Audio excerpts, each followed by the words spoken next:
사순절 묵상집이라고 하는 책이 있는데 그 책의 서문에 이런 글이 담겨져 있습니다. 종종 미술관을 찾아서 작품을 감상을 합니다. 미술관을 여러 번 가보니까 어느 순간 흥미로운 것 하나가 사실이 발견이 되게 됩니다. 예전에는 액자라고 불리는 프레임을 잘 씌워서 그림을 예쁘게 꾸미는 것을 그런 트렌드가 있었습니다. 그런데 여러분들도 다 알고 있다시피 요즘에는 미술관을 가보게 된다라고 하면 이렇게 잘 짜여진 근사한 그런 액자를 거는 대신에 그런 프레임을 최소로 하고 그냥 작품을 걸게 됩니다. 그림 자체를 보여주기 시작하였습니다. 왜 그런지 한번 곰곰이 생각해 보게 됩니다. 그 이유가 있습니다.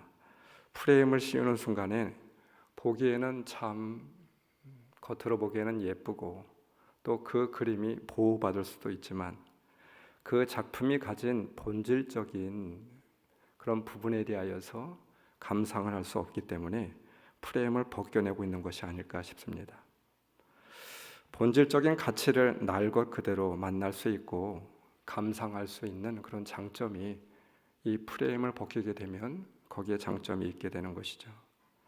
그런 의미에서 프레임을 최소화한다라고 하는 것은 눈에 보이는 아름다움을 넘어서 작품의 본질을 추구하려고 하는 그런 열망을 담고 있습니다. 여러분, 이런 본질에 대한 열망은 미술 작품에만 있는 것이 아닌 것 같아요.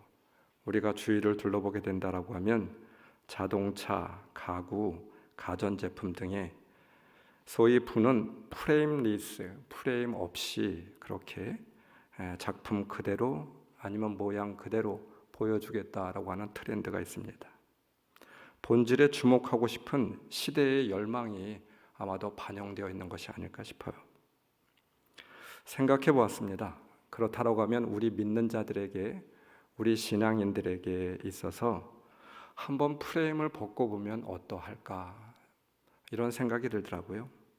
성도라고 하는, 교인이라고 하는 프레임, 목사라고 하는 프레임, 장로라고 하는 프레임, 권사라고 하는 프레임을 벗고 보면 어떠할까? 예수 믿는 자라고 하는 이름의 프레임을 떼어낸 우리의 삶의 모습은 과연 어떠한가입니다. 여러분, 그것이 바로 우리의 본질이지 않을까 싶기도 합니다. 오늘 말씀의 소 제목이 여러분은 하나님의 자녀답게 사십시오 라고 하는 말씀이에요. 하나님의 자녀라고 하는 말씀입니다. 우리가 어떤 존재인지 우리는 잘 알아야만 됩니다. 우리는 거룩한 하나님의 자녀, 전능하신 하나님의 자녀가 되겠죠. 이 자녀됨을 모르고 살아간다라고 하면 참 큰 부분을 잃어버리고 말지도 모르겠습니다. 하나님의 자녀라고 하는 정체성을 갖고 살아가는 것 정말 중요하겠죠. 그러나 하나님의 자녀답게 살아가는 것은 더욱더 중요하리라 생각합니다. 하나님의 자녀라고 하면 자녀다운 모습이 있어야 되지 않겠습니까? 여러분, 우리의 삶 가운데 솔직히 하나님의 자녀다운 모습이 여러분들에게 있습니까? 답다라고 하는 말이 굉장히 큰 무겁고 책임을 동반하는 말이 되겠죠. 부모는 부모다워야 되고 성도는 성도다워야 되고 또 목사는 목사다워야 되고 사실 답다라고 하는 가치에 어울리는 그런 삶을 살아가고 있나 우리는 늘 두렵습니다. 그리고 늘 자신이 없습니다. 나는 좋은 목사다운가? 나는 가정에서 정말 좋은 아버지인가? 나는 좋은 성도인가? 그렇다라고 하면 성도다운 삶은 과연 무엇인가 생각을 해볼 수도 있겠죠. 여러분, 우리는 늘 답다라고 하는 말을 인식하며 살아야만 됩니다. 그래야 조금이라도 다운 모습으로 우리의 삶이 옮겨갈 수 있을 것 같아요. 우리는 평생 이 답다라는 말에 조금 더 가까이 가고자 애쓰고 노력해야 될 줄 믿습니다. 그리스도인다운, 하나님의 자녀다운 여러분, 우리의 본질은 과연 무엇이겠습니까? 그 본질이 어디에서 찾아질 수 있을까요? 오늘 이 시간 우리 하나님의 자녀다운 그 본질이 무엇인지 우리가 다시 한번 깊이 묵상해 볼 수 있는 귀한 시간들이 되어지기를 원합니다. 하나님의 자녀다운 모습에 대하여서 빌립보서는 한마디로 이렇게 말씀하고 있습니다. 순종. 주님이 보여주신 것처럼 순종하는 것입니다. 말씀 2장 7절, 오히려 자기를 비워서 종의 모습을 취하시고 사람과 같이 되셨습니다. 그는 사람의 모양으로 나타나셔서 자기를 낮추시고 죽기까지 순종하셨습니다. 곧 십자가에 죽기까지 순종하셨습니다. 주님의 십자가의 섬김의 본을 따라, 순종의 본을 따라 우리도 그렇게 사는 존재가 되어야 됨을 말씀하고 있어요. 여러분이 언제나 순종한 것처럼 내가 없을 때에도 더욱더 순종하여서, 말씀 12절, 두렵고 떨리는 마음으로 자기의 구원을 이루어 나가십시오. 여러분, 순종이 구원입니까? 그렇지는 않겠죠. 구원은 믿음에 기인합니다. 믿음으로 구원을 얻습니다. 그러나 눈에 보이지 않는 믿음, 보여지는 순종을 통하여 우리는 증거를 찾을 수가 있습니다. 무슨 말입니까? 이 눈에 보이지 않는 믿음은 순종을 통하여서 그 믿음을 확인할 수 있다라고 하는 말이 될 것입니다. 순종 없는 사람이 믿음의 사람이 될 수가 없겠죠. 열매를 보고 우리 주님께서는 분명 그 나무를 알 수 있다고 말씀하였습니다. 순종이 구원 얻는 성도를 증명할 수 있는 가장 기본적인 모습입니다. 순종 없이 성도라고 할 수가 있겠습니까? 순종 없이 그리스도를 믿는 사람이라고 말할 수가 있을까요? 순종함으로 십자가를 지시고 순종함으로 사랑을 보여주신 주님을 믿는 성도라고 하면, 주님의 그 귀한 사랑과 은혜를 알고 있는 성도라고 한다라고 하면, 우리의 삶에, 우리가 살아가고 있는 삶 가운데서 그 주님 닮은 순종의 모습이 우리들에게 찾아져야 되는 것 당연한 일입니다. 우리가 순종이라고 말하면 구약에서 대표적인 사람이 바로 아브라함입니다. 순종할 수 있었던 이유가 무엇일까요? 하나님을 믿었습니다. 이삭을 모리아산에서 바치라고 말씀하였습니다. 아브라함은 말씀에 순종하여 아들 이삭, 자신의 생명보다도 더 존귀한 아들을 바치게 되었죠. 그 이유가 무엇입니까? 믿었기 때문입니다. 한마디로 말하면 하나님을 보았기 때문입니다. 여러분, 또 다른 순종의 사건이 있는데, 아들을 바치라고 하였을 때 이 사건을 신학자들은 아케다 사건이라고 말하고 있습니다. 무슨 말이냐면 스스로 묶여진 사건이라고 말하고 있어요. 좀 신학적으로 어려운 말이기도 한데, 무슨 말씀입니까? 이삭의 순종이 더 귀하다라고 하는 거예요. 스스로 묶인 사건, 아케다 사건입니다. 아버지 아브라함을 믿었습니다. 아버지 아브라함의 사랑을 보았고 신뢰하였습니다. 그래서 아들 이삭은 스스로 그 번제단에 자기 자신을 묻고 그렇게 죽게 되었다라고 하는 것이죠. 보고 믿는 사람은 그대로 행동하게 되어 있습니다. 순종하게 되어 있는 것이죠. 순종은 그래서 믿음의 결과물이죠. 우리가 믿고 우리가 보고 있는 것에 대한 당연한 귀결이고 열매가 됩니다. 따라오는 것이 됩니다. 그래서 순종 이퀄 구원이다, 이렇게 말하고 있는 것입니다. 진실로 구원의 은혜를 알고 믿고 있는 자는 순종이 따라올 수밖에 없는 것이죠. 빌립보서 2장 8절, 주님은 자기를 낮추시고 죽기까지 순종하셨습니다. 곧 십자가에 죽기까지 하셨습니다. 십자가의 죽음과 구원의 은혜를 믿는 사람이, 경험한 사람이 순종할 수 있다라고 하는 말이 되겠습니다. 입술로 하나님을 사랑합니다, 하나님은 제 삶의 주인이십니다, 고백하는 것이 아니라 삶의 순종이 곧 구원이라고 하는 말입니다. 삶의 순종이 곧 믿음이라고 하는 말이 되겠죠. 믿음으로 구원을 얻는다라고 말씀하셨는데, 그 믿음이 드러나는 곳이 바로 모리아산임을 말씀하고 있는 것이죠. 그 모리아산은 어떻게 오르는 것입니까? 믿음으로 오르는 것이죠. 순종함으로 오르는 것입니다. 우리에게, 그리스도인에게 순종이 필요한 이유가 무엇입니까? 빌립보서 2장 2절, 여러분은 같은 생각을 품고 같은 사랑을 가지고 뜻을 합하여 한 마음이 되어서 내 기쁨이 넘치게 하여 주십시오. 빌립보서에서 가장 중요시 여기는 것이 있었고, 빌립보 교회에 가장 큰 어려움이 있다라고 하는 것을 우리는 잘 알고 있습니다. 그래서 사도 바울은 제일 서두에서 문안 인사를 드리고 난 뒤 제일 먼저 시작하는 말씀이 여러분 안에 한 마음을 품으십시오. 이렇게 말하고 있습니다. 마지막으로 다 말씀을 전하고 나서도 여러분에게 한 가지 더 당부할 것이 있습니다. 그것은 무엇이냐면 이 마음을 품으십시오. 이렇게 말을 하고 있어요.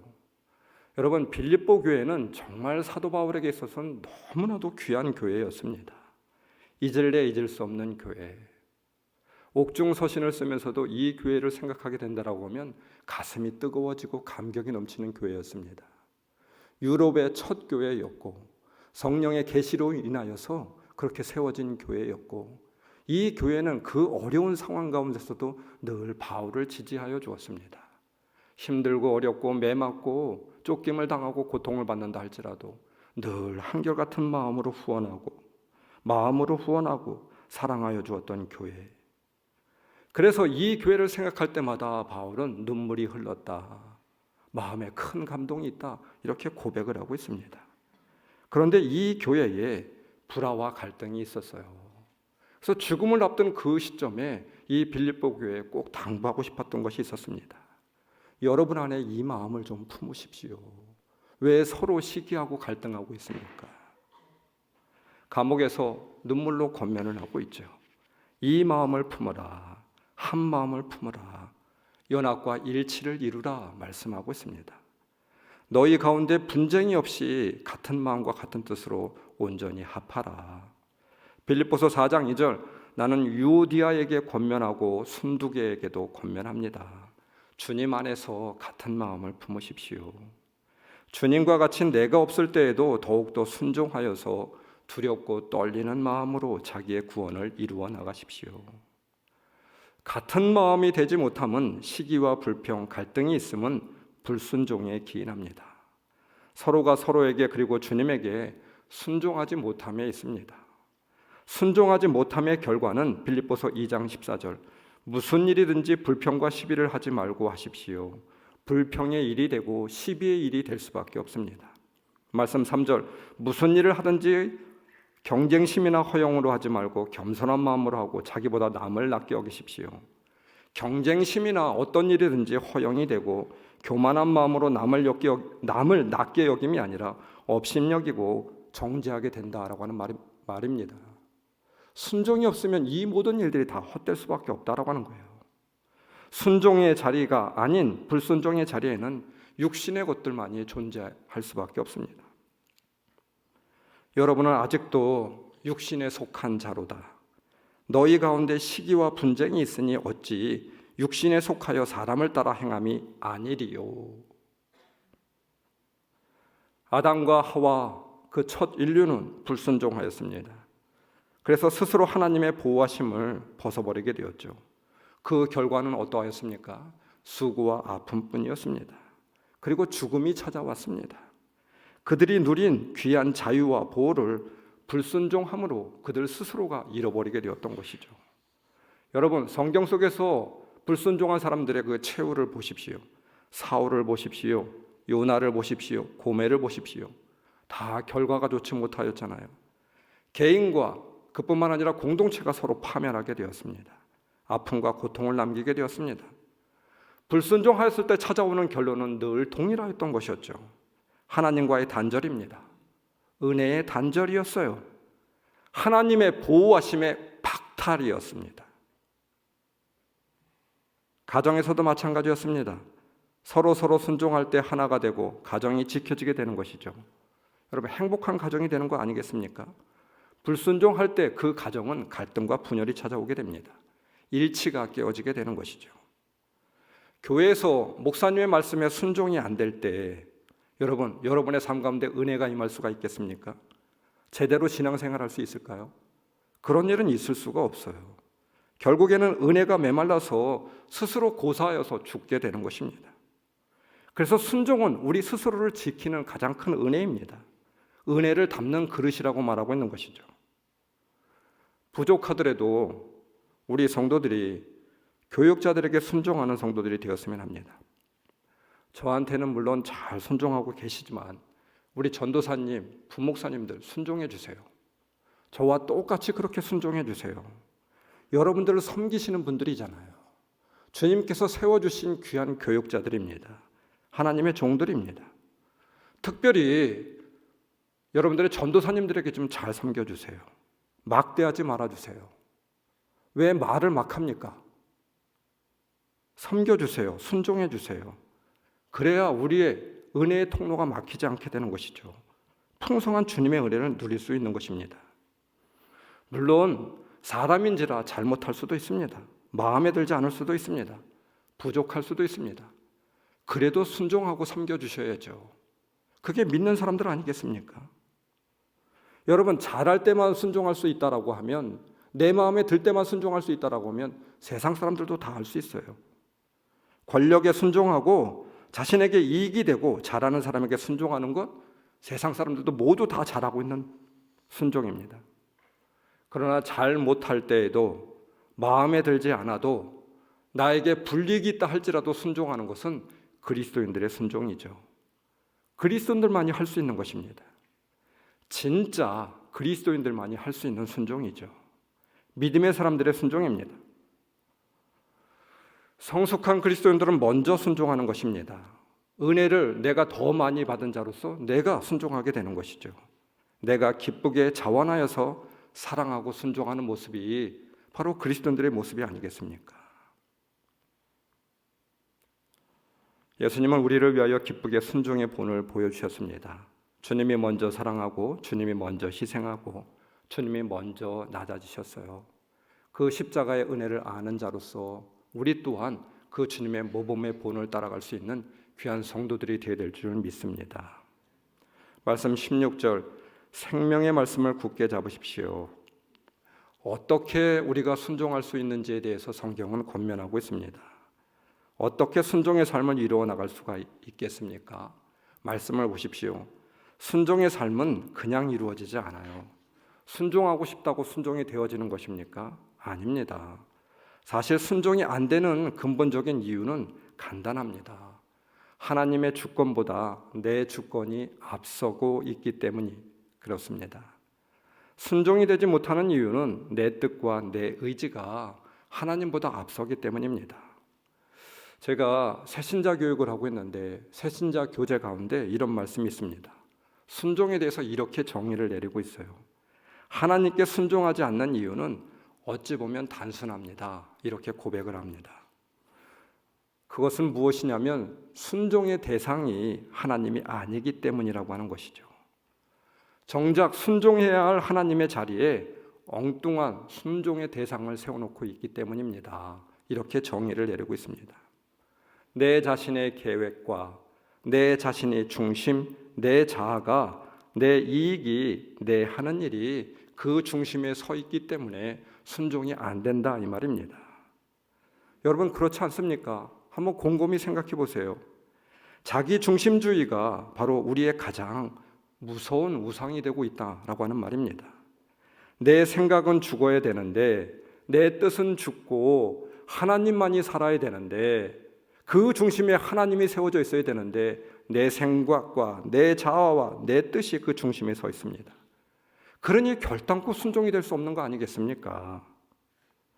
오늘 말씀 가운데 순종이라고 하는 말은 헬라어로 이렇게 정의를 내리고 있습니다. 휘파, 쿠에테라고 하는 말을 쓰고 있어요. 순종, 복종이라고 하는 말을 이 말을 담고 있습니다. 휘프라고 하는 말과 쿠에테라고 하는 말이 합성어예요. 휘프가 무슨 말입니까? 영어로 이야기한다고 하면 밑에라고 하는 말을 담고 있어요. 쿠에타라고 하는 말은 말씀을 듣다라고 하는 말을 담고 있습니다.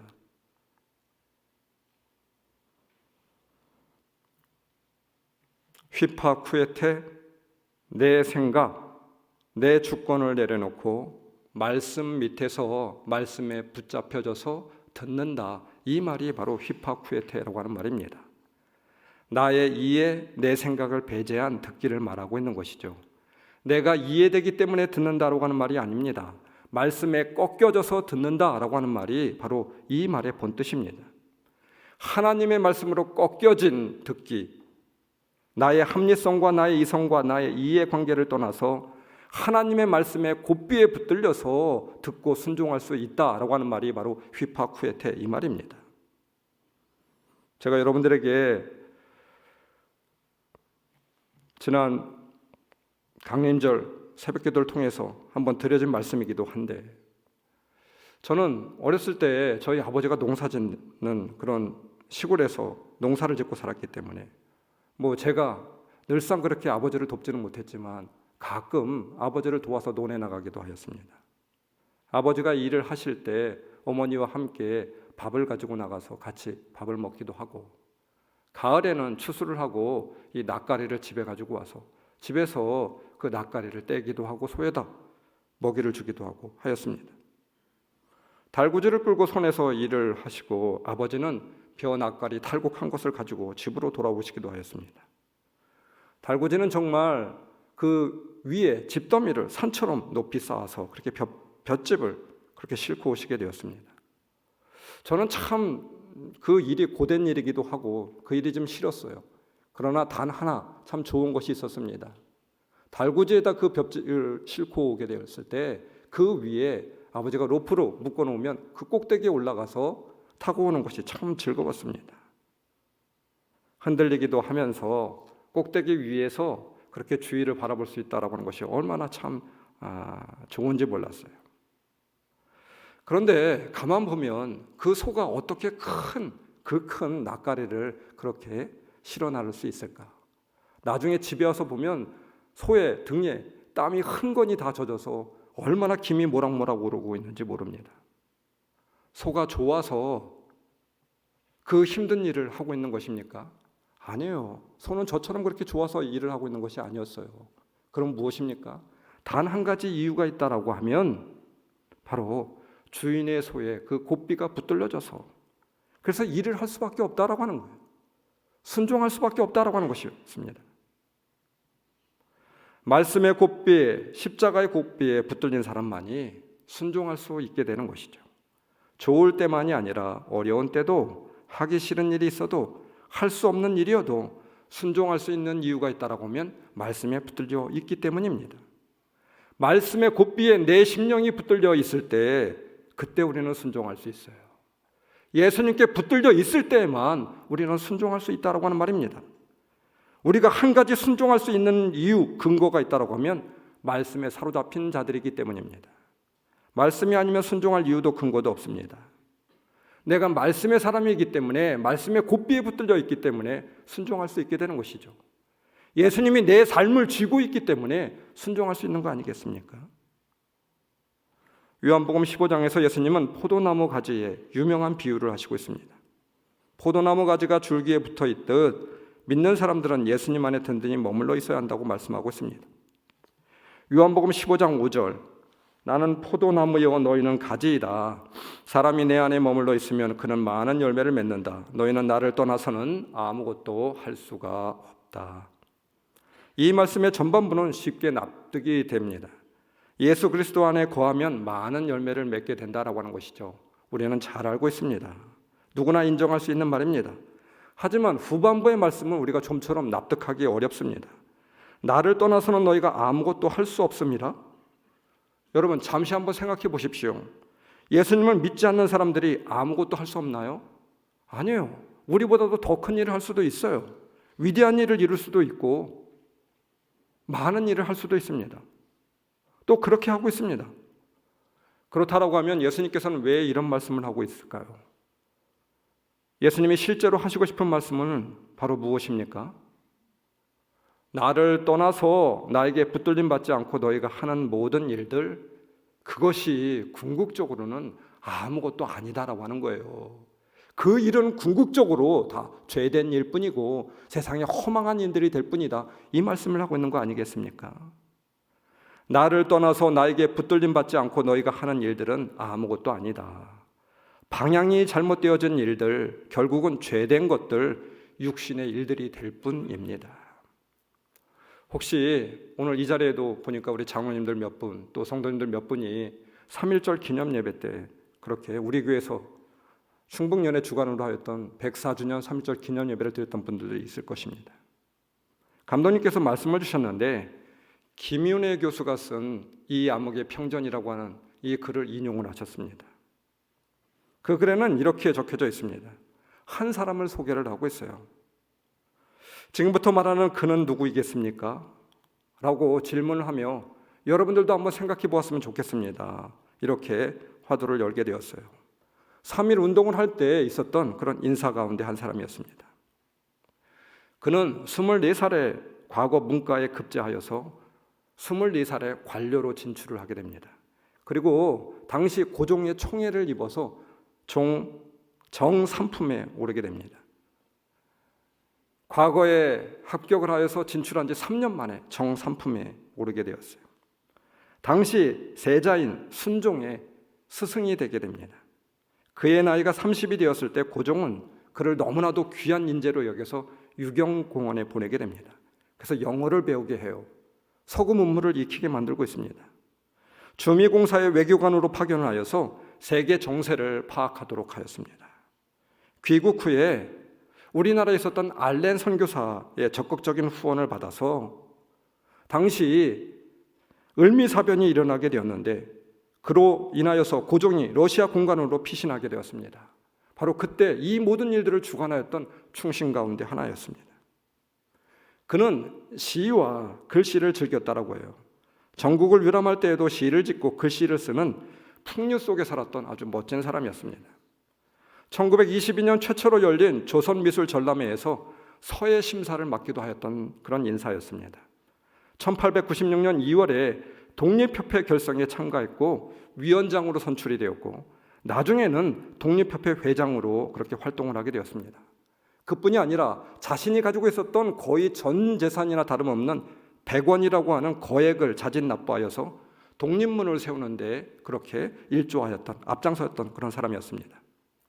그리고 1896년 11월 독립문에 주춧돌을 놓는 행사에서 다음과 같은 기조연설을 하여서 많은 사람들에게 우레와 같은 갈채를 받게 되었습니다. 우리 조선이 독립을 하면 나라가 미국과 같이 세계에서 부강한 나라가 될 터이요, 만일 조선 인민이 합심을 못하여 서로 싸우고 서로 해하려고 할 지경이면 구라파에 있는 폴란드란 나라 모양으로 모두 찢겨서 남의 종이 될 터이라 라고 하는 말을 남기게 되었습니다. 조선 사람들은 독립하여 미국같이 되기를 바라노라 이렇게 말하였죠. 많은 사람들이 우리와 같은 박수를 그렇게 보내게 되었습니다. 여기서 그 사람은 누구였습니까? 여러분, 그 사람은 누구입니까? 네, 을사오적 중에 한 명인 이완용, 나라를 팔아먹은 이완용이었습니다. 그래서 이 암흑의 평전이라고 소개를 하였습니다. 이 책을 이 암흑의 평전이라고 소개한 이유는 선입견을 지우고 그의 객관적인 이력을 한번 살펴보자 이 말입니다. 그것을 통해서 우리가 교훈을 한번 얻어보자라고 하는 말이 되겠죠. 여러분, 이완용은 괴물이 아니었어요. 차라리 그가 괴물이었으면 좋겠는데 말입니다. 그는 당시 최고의 엘리트였고 탁월한 능력을 갖고 있었습니다. 사욕을 쫓지 않았어요. 그런데 그가 나라를 팔아먹은 완전 역적 가운데 한 명이 되었습니다. 한 인간이 아무리 탁월하고 뛰어난 그 무엇을 가졌다 할지라도 그 방향이 잘못되어지면, 하나님을 향하여 붙잡혀지지 않으면 하나님을 떠난 죄인이 될 수밖에 없다라고 하는 말 아니겠습니까? 성경에서 말하는 대표적인 죄, 즉 히브리어 하타, 죄를 말하고 있습니다. 헬라어로는 하마르티아라고 하는 말입니다. 올바른 방향, 그 올바른 방향에서 벗어난 것, 이것을 죄라고 말하고 있잖아요. 하나님의 형상대로 지음을 받은 인간은 하나님과 동행하고 하나님을 바라보며 살아야 할 참 자유가 있습니다. 그러나 인간은 하나님을 떠나 하나님께 그 부여받은 탁월한 능력으로 자신이 주인이 되어서 살았습니다. 성경은 이것을 죄라고 말하고 있는 것이죠. 즉 하나님을 떠나 있으면 방향이 잘못되어지고 자기 중심적인 방향이 된다라고 하면 이 모든 것이 다 그릇될 수밖에 없다라고 하는 것입니다. 아무것도 아니다. 그래서 주님이 이렇게 말씀하고 있는 것이죠. 여러분, 이완용 평전을 지은 또 한 사람의 작가가 있습니다. 윤덕한이라고 하는 사람인데, 이 사람에 의하면 이완용은 술도 여자도 모르고 살던 사람이라고 해요. 당시에 늘 시문과 서예를 낙으로 삼았던 사람이라고 합니다. 이완용은 이렇듯 실력이 있었습니다. 고결하였습니다. 괴물이 아니었습니다. 그러나 그 실력의 방향이 잘못되어졌어요. 그 뛰어난 실력으로 자신의 사욕을 쫓았습니다.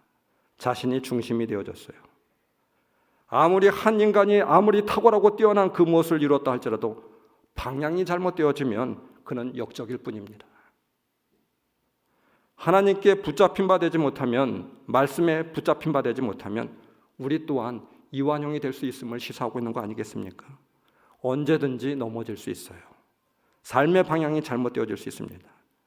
말씀에 붙들림 없이, 주님에 의하여 붙들림 없이 나 중심으로 방향이 붙잡혀진 삶, 그 길은 악한 길이요, 언제든지 주를 대적하고 그릇된 길로 걸어가는 죄인의 길에 설 뿐입니다.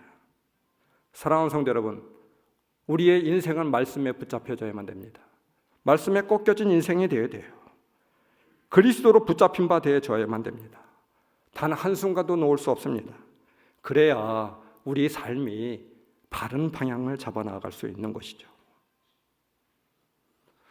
우리는 어떻게 순종할 수 있을까요? 어떻게 순종할 수 있을까요?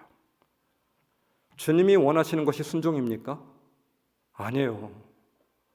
주님께서는 여러분 단 한 번도 주님의 말씀 가운데 너희가 나에게 순종하라, 주님께 순종하라 이렇게 말씀하신 적이 없습니다. 성경을 찾아보세요.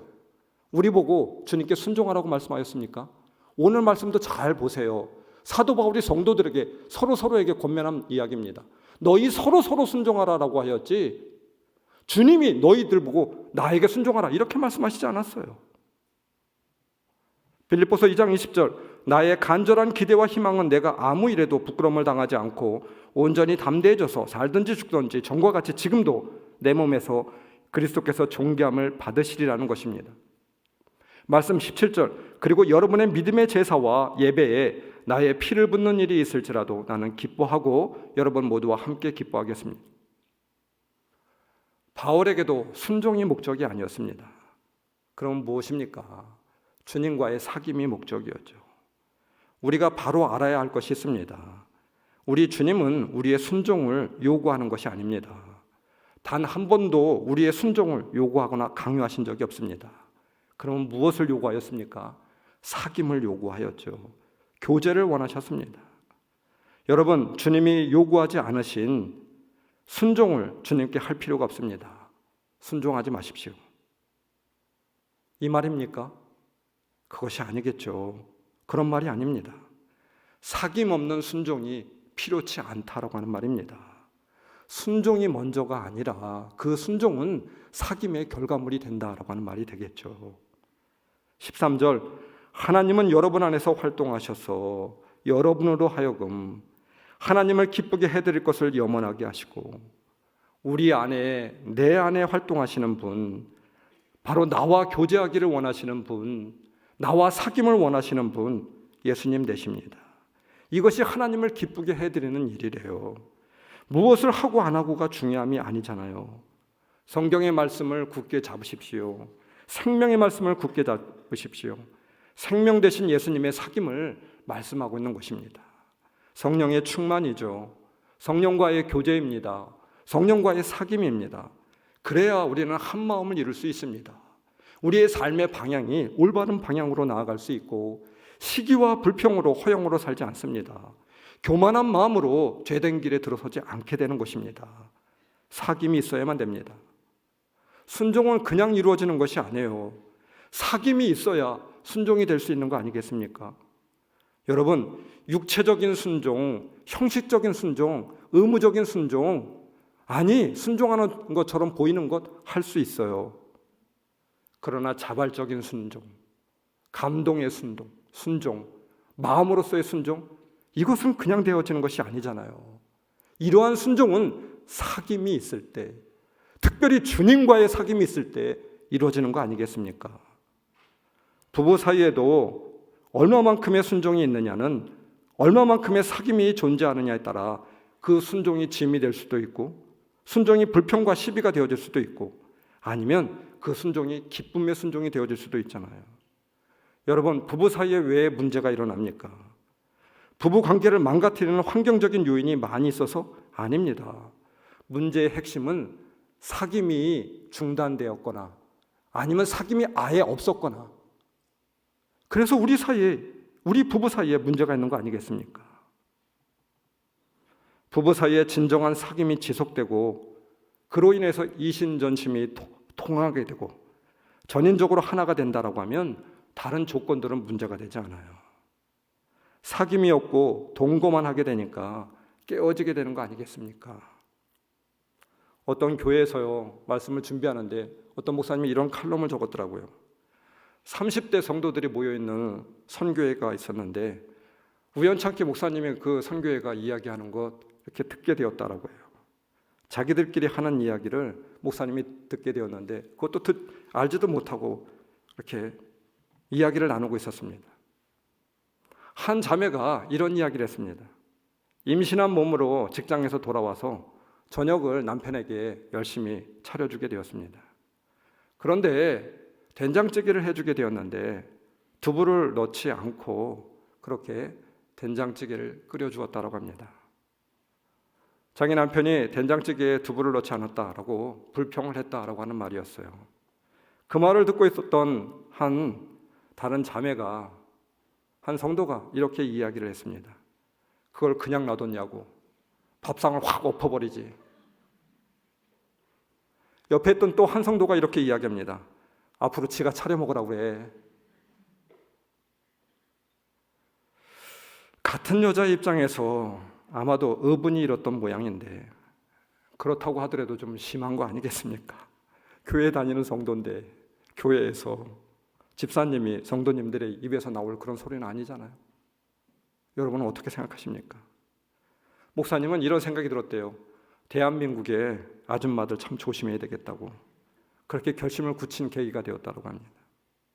의무적인 순종, 강요된 순종, 의지적인 순종은 기쁨의 순종이 될 수 없겠죠. 그러한 순종은 일시적일 수밖에 없습니다. 바른 순종이 될 수밖에 바른 순종이 되지 못하게 되는 것이죠. 목회를 하면서 저 스스로에게도 그리고 성도들에게도 권면하고 싶은 것이 있습니다. 여러분, 순종하지 마십시오. 교회에서 순종하지 마세요. 무슨 말입니까? 사귐이 먼저입니다. 사귐 없이 순종하려고 하니까 여러 가지 뒤탈이 나는 거예요. 그 순종이 오래 가지도 못하고 여러 가지 문제를 일으키게 되고 바른 순종이 될 수 없는 것입니다. 하나님이 제일 싫어하는 거 하나가 있어요. 무엇입니까? 좋아하지도 않는데, 사귐도 없는데 좋아하는 척, 믿는 척, 열심히 하는 척 하는 것. 사람들 사이에서도 우리가 다 알고 있잖아요. 좋아하지도 않는데 좋아하는 척하면 참 너무나도 안타깝잖아요. 그렇지 않습니까? 사랑하지도 않는데 사랑하는 척한다라고 하면 얼마나 힘들겠습니까? 오히려 마음이 불편하죠. 괴롭습니다.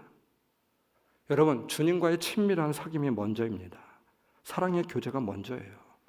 그러면 우리는 조건적인 순종이 되지 않습니다. 의무적인 순종이 되지 않아요. 예배와 사역이 부담이 되지 않습니다. 제자들의 십자가, 주님은 제자들에게 강요하지 않았습니다. 그러나 제자들은 끝까지 충성하다가 순종하다가 주를 위해서 순교하게 되었습니다.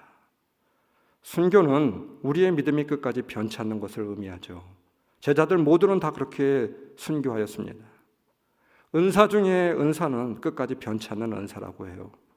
그 어려운 상황에서도 믿음을 지키는 것을 의미합니다. 여러분, 십자가에서 죽는 것만이 순교입니까? 우리 일상의 삶이 순교의 삶이죠. 어떻게 하면 우리는 순교의 삶을 이어갈 수 있을까요? 얼마만큼의 순종이 있느냐는 얼마만큼의 사귐이 오늘 존재하느냐, 여기에 달려있는 거 아니겠습니까? 순종은 자연스러운 것이 아닙니다. 힘들고 하기 어려운 일이죠. 불편한 일이 될 수가 있습니다. 그러나 사귐이 오늘 존재하는 한, 그 사귐이 변치 않는 한 우리는 그 순종을 자연스럽게 할 수 있습니다.